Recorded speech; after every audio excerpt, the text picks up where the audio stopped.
Jason Ingame ima 15 godina i hoće da zna šta ja mislim o dijeti. On uzma malo ugljikohidrata, malo skroz je smanjio i sad da li da on nastavi ili da prestane? To ga zanima.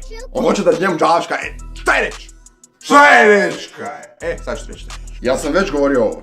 Govorio sam da ne preporučujem veliki deficit smanjene kalorije mlađima, jer ne možeš funkcionisati. Jel kontaš? Ne možeš funkcionisati, ne možeš ništa. Ne možeš rast.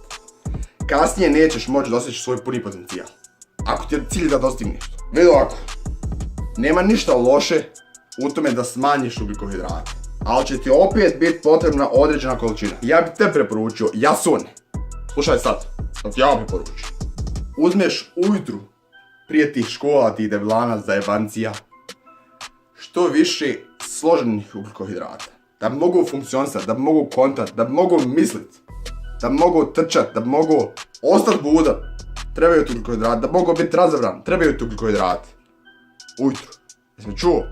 Onda kasnije, tokom dana, ako imaš velike probleme sa težinama tim nekim svojima, ako imaš više od 140 prije grada, onda smanjiš malo te ugljikohidrate.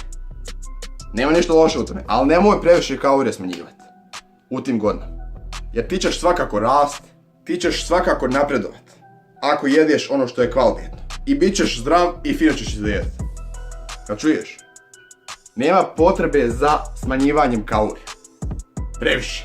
Dijeta ne mora značiti smanjivanje broja kalorija. To može samo značiti odabir bolje hrane. Izabereš bolju, kvalitetniju hranu i toga se pridržavaš. Ne unosiš šećere, ne unosiš nepotrebne kalorije, jedeš složene ugljikohidrate i proteine. Malo zdravih masti. To je to. Isto tako zavisi od tvog cilja. Ne mereš ti raditi isto što radi i on ili raditi što radim ja, jer nemamo svi isti cilj. Za mene ne bi bila dobra tvoja lovcarka dijeta sa malo ugljikohidrata.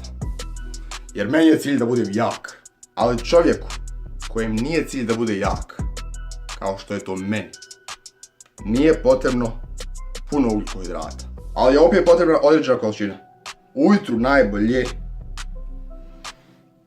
prije nego što ideš na posao ili u te škole i te deblane, ujutru drneš ugljikohidrate. Jesi li me čuo?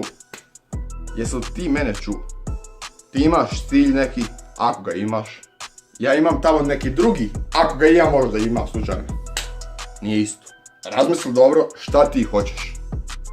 I oko toga prilagodi sve ostalo. Jesi li ti mene čuo? Jason.